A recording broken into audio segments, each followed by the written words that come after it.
아주 오래전 충청북도 옥천에는 마을을 지키는 특별한 존재가 있었다. 그 존재는 바로 소나무 정령이었다. 옥천은 산과들이 어우러져 아름다운 경치를 자랑하는 곳으로 그 중심에는 수백 년 동안 이곳을 지켜온 거대한 소나무가 있었다. 전설에 따르면 이 소나무에는 강력한 영혼이 깃들어 있어 마을 사람들은 이를 소나무 정령이라 불렀다. 소나무 정령은 마을의 안녕과 평화를 수호하는 역할을 맡았으며 매년 봄마다 마을 사람들은 소나무 주위에 모여 제를 지내며 감사를 표했다. 어느 날 마을에는 알 수 없는 전염병이 돌기 시작했다. 처음에는 몇몇 가축들에게서 시작된 병은 점차 사람들에게도 퍼져나갔다. 마을 사람들은 두려움에 휩싸였고 장터는 텅 비어버렸다. 시름에 잠겨있던 마을 원로들은 소나무 정령에게 도움을 청하기로 결심했다. 원로들은 제를 올릴 때 쓸 특별한 음식을 준비하고 가장 정갈한 옷을 차려입은 후 소나무 앞에 모였다. 고요한 밤 촛불이 흔들리는 가운데 그들은 소나무 정령에게 경건하게 기도를 올렸다. 사랑하는 소나무 정령님, 부디 저희 마을을 이 전염병으로부터 구해주소서. 그 순간 기적과도 같은 일이 벌어졌다. 하늘에 흐렸던 구름이 거짓말처럼 맑아졌고 달빛이 소나무를 환하게 비추기 시작했다. 그날 밤 마을 사람들이 잠든 사이 소나무 정령은 은밀히 마을을 돌아다니며 병든 집마다 자신의 신비한 힘을 불어넣었다. 다음 날 아침 마을 사람들은 믿을 수 없는 광경을 목격했다. 병든 가축들이 기운차게 울어대고 지난밤에 앓던 사람들이 깨끗하게 나아 있었다. 마을 사람들은 환호성을 질렀고 감사의 마음을 담아 또다시 소나무 주위에 모여 진심으로 감사를 표했다. 전염병이 물러가고 다시 찾아온 평화는 마을 사람들에게 소나무 정령의 존재감을 더욱 강하게 느끼게 해주었다. 이후로도 옥천 마을 사람들은 소나무 정령에게 감사의 마음을 잊지 않았고 그들의 자손들은 이어진 세월 동안 이 이야기를 전하며 소나무를 소중히 여기게 되었다. 이 소나무는 단순한 나무가 아닌 마을의 보호자이자 희망의 상징으로 자리 잡았고 옥천 민속신앙의 중요한 부분으로 남아있다. 오늘날에도 이 소나무는 마을의 한가운데 꿋꿋하게 서서 사람들을 보살피고 있으며 옥천의 소중한 유산으로 전해진다. 두 번째 이야기, 옛날 옛적 지금의 전라남도 여수 지역에는 바다의 신인 여수의 신이 거주하고 있었다고 전해진다. 여수의 신은 아름답고 고요한 바닷속에서 자신의 왕국을 다스리며 인간들과 자연의 균형을 지키고 있었다. 그는 인간들에게 은혜로운 존재였지만 때론 그들의 오만함을 벌하기도 했다. 여수 근처 작은 어촌 마을에서는 바다를 삶의 터전으로 삼고 살아가는 사람들이 있었다. 이 마을에는 고깃잡이에 매우 능숙한 누비자라는 어부가 살고 있었다. 누비자는 누구보다도 용감하고 현명한 사람이었으며 가족을 위해 열심히 일하는 사람으로 유명했다. 어느 날 누비자는 마을 사람들과 함께 바다에 나가두업을 하던 중 돌풍을 만나게 되었다. 삽시간에 큰 파도가 일어나며 배가 뒤집힐 위기에 처했지만 누비자는 침착하게 대처하며 마을 사람들을 안전하게 이끌었다. 그의 용기 있는 행동에 감명받은 사람들은 그를 마을 영웅으로 여겼고 이런 소문은 여수의 신의 귀에도 들어가게 되었다. 어느 날 밤 여수의 신은 누비자의 용기를 시험해 보기로 마음먹었다. 그는 누비자의 꿈속에 나타나 세상에 재물인 황금 물고기를 잡을 수 있는 기회를 주겠다며 남해의 깊은 바닷속에 감춰진 그 물고기를 찾아오라고 말했다. 누비자는 꿈에서 깨어난 후 오히려 더 강한 호기심과 열정이 생겨 다음 날부터 그 물고기를 찾아 바다로 나서기 시작했다. 드디어 며칠간의 항해 끝에 누비자는 남해의 깊고 어두운 바다에 도착했다. 그는 그곳에서 황금 물고기를 만나는데 성공했지만 그 물고기는 매우 빠르고 교묘하게 움직였다. 누비자는 자신의 어망을 펼치며 열심히 물고기를 잡으려 했지만 실패했다. 그때 바닷속에서 여수의 신이 나타나 그를 격려하며 지혜로운 조언을 해주었다. 여수의 신의 조언에 따라 누비자는 바다와 조화를 이루며 억지로 잡으려 하지 않고 자연스럽게 기다리기로 했다. 얼마 지나지 않아 황금 물고기가 스스로 누비자의 어망 속으로 들어오게 되었고 누비자는 만족스럽게 물고기를 잡을 수 있었다. 마을로 돌아온 누비자는 여수의 신의 은혜와 바다의 지혜를 마을 사람들에게 전해주었다. 황금 물고기는 마을을 부유하게 만들어주었고 사람들은 바다에 대한 존경과 감사의 마음을 더 깊게 가지게 되었다. 그 이후로도 여수의 마을 사람들은 여수의 신의 은혜를 기리기 위해 매년 바다에 제물을 바치며 감사의식을 드렸다. 이렇게 여수의 신과 누비자의 이야기는 세대를 거쳐 전해지며 여수의 민속 신앙 속에서 중요한 자리를 잡게 되었다는 전설이 있다. 세 번째 이야기, 옛날 옛적 한국의 전라북도 순창에는 고요하고 평화로운 마을이 자리 잡고 있었다. 이 마을은 맑은 물이 흐르는 강과 푸른 숲으로 둘러싸여 있었으며 주민들은 이곳에서 농사짓고 소박하게 살아가고 있었다. 하지만 해마다 장마철이 되면 마을은 어김없이 홍수의 위험에 노출되곤 했다. 큰 비가 내리면 강물은 급격히 불어나고 마을의 농작물과 가옥들은 위태로워졌다. 주민들은 날마다 태풍과 폭우에 대비하며 걱정 속에 살 수밖에 없었다.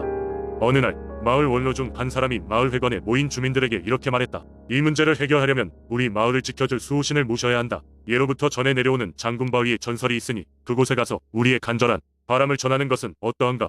장군바위는 마을 근처 산속 깊은 곳에 자리하고 있는 거대한 바위였다. 전설에 따르면 이 바위는 먼저 이 땅을 다스렸던 장군의 혼이 머물고 있는 곳이라고 하며, 장군은 한때 이 마을을 수호하고 적군으로부터 보호했던 용맹한 존재였다. 사람들이 장군 바위에서 기도하면 장군의 영혼이 깨어나 마을을 지켜준다는 믿음이 있었다. 마을 주민들은 그 제안을 받아들여 장군 바위로 향하기로 했다. 큰 비가 내리던 날, 마을의 남녀노소가 함께 손에 꽃과 음식을 들고 산으로 올라가기 시작했다. 하늘은 어두웠고 빗방울이 끊임없이 쏟아졌으나 모두의 마음은 빛 속에서도 뜨거웠다. 드디어 장군바위에 도착한 주민들은 무릎을 꿇고 진심 어린 기도를 바쳤다. 장군바위여, 우리의 고통을 덜어주소서. 다시는 홍수가 마을을 집어삼키지 않게 해주십시오. 그들의 기도 소리는 빗소리를 뚫고 울려 퍼졌고 곧 이어 놀라운 일이 벌어졌다. 하늘에 흩날리던 비구름이 서서히 걷히기 시작하더니 신비롭게도 한 줄기 햇살이 장군 바위를 비추었다.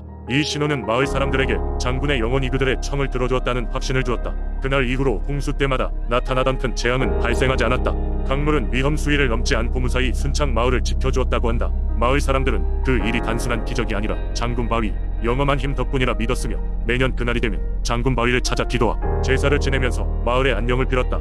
이제까지도 순창의 주민들은 장군 바위를 마을의 수호신으로 여기며 마을의 평화를 지켜주기를 기원하고 있다. 장군 바위의 전설은 그렇게 오늘날까지도 순창에서 이어지고 있는 무기한 이야기로 남아있다.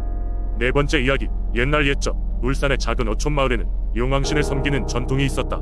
이 마을 사람들은 바다와 깊이 연결된 삶을 살았기 때문에 바다의 신인 용왕신에게 많은 의존을 하였다. 매년 봄, 마을 사람들은 바다의 안전과 풍어를 기원하는 용왕제를 열었다. 마을 한가운데 위치한 용왕당에서는 특별한 제사 의식이 열렸으며, 제사장은 마을에서 가장 현명한 노인이었다. 그 노인은 언제나 하얀 도포와 갓을 쓰고 용왕당에 나아가 긴 소리로 기도를 울렸다. 마을 사람들은 그 기도를 듣고 가슴 깊이 안정을 얻었다. 제사가 끝난 후에는 커다란 음식 잔치가 이어졌고 사람들은 함께 모여 축제를 즐겼다. 하지만 어느 해 갑작스러운 폭풍이 몰아쳐 마을에 큰 재앙이 닥쳤다. 배가 전복되고 많은 어부들이 바다에 나가 돌아오지 못하였다. 마을은 슬픔과 두려움에 잠식되었다. 사람들은 용왕신이 누하셨다고 생각했고 그 이유를 찾기 위해 온갖 무속인들을 불러들였지만 명확한 답을 얻지 못하였다. 그때 마을의 젊은이 중 하나였던 태윤은 꿈에 어떤 노인을 만나게 되었다. 그 노인은 태윤에게 더 깊은 바닷속으로 들어가 용왕신을 직접 만나 사죄를 구하라고 하였다. 태윤은 이 꿈을 마을이 노인들에게 이야기하였고 사람들은 처음에는 의심했지만 다른 방도가 없었기에 태윤의 제안을 따르기로 하였다. 마침내 태윤은 며칠간의 준비 끝에 작은 배를 타고 바다로 나갔다. 그는 자신에게 주어진 임무를 두려워하기보다는 그것을 행할 수 있다는 사실에 오히려 평온함을 찾았다.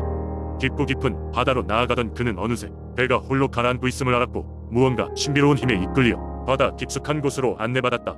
바다 속에서 태윤은 웅장한 용왕신을 만나게 되었다.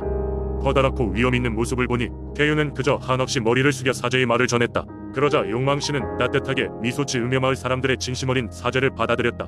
그리고 용왕신은 태윤에게 커다란 진주 하나를 하사하며 이 진주를 마을의 전해바람과 조류가 다시 평화롭고 안락하게 부르도록 하겠다고 하였다. 태윤은 용왕신께 감사의 말을 전하며 다시 해수면 위로 돌아왔다. 그 후로 마을은 다시 안전과 풍어를 되찾았고 사람들은 태윤이 돌아온 진주를 마을의 귀한 보물로 여기며 용왕신의 은혜를 기억했다. 해마다 이어진 용왕제는 그 이전보다 더 화려하고 성대해졌으며 마을 사람들은 바다와 자연을 더욱 존중하며 살아갔다. 마을의 전설은 이렇게 시작되었고 지금까지도 울산의 사람들에게 전해져 내려오고 있다. 다섯 번째 이야기, 옛날 옛적 강원도 영동 지역의 작은 마을은 울창한 숲과 맑은 강으로 둘러싸여 있었다. 이 마을은 각종 민속 신앙이 깊숙이 자리 잡고 있었는데 그중 가장 신비로운 것은 물의 영혼과 하얀 백조의 전설이었다. 마을 사람들은 강가 근처에서 생활하면서 강의 신령한 힘을 두려워하고 동시에 존경했다. 그들은 물의 경계가 아침마다 반짝일 때마다 그곳에 신성한 영혼이 깃들어 있다고 믿었고 그 수호자 중 하나가 하얀 백조라고 전해져 내려왔다. 어느 날 이 마을에 한 젊은 농부가 있었다. 그의 이름은 수호였으며 그는 자신만의 농지를 가꾸며 하루하루를 극렬하게 살고 있었다. 수호는 열심히 땅을 일구어 수확을 늘리려 노력했지만 이상하게도 그의 노력은 좀처럼 열매를 맺지 않았다.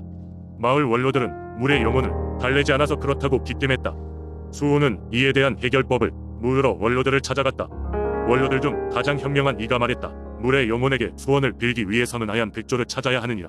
해가 질 때쯤 강가로 나가면 백조가 너를 안내해 줄 것이다. 그날 저녁 수호는 원로의 말대로 해가 저물 무렵 강가로 발걸음을 옮겼다. 물 한 개가 서서히 올라와 주위를 덮고 있었고 물결 위로 은빛 달빛이 비쳐 멍한적인 분위기를 자아내고 있었다. 수호의 심장이 빠르게 뛰었다. 근처에서 고요히 흐르는 물살 속 마침내 그는 하얀 백조를 발견했다.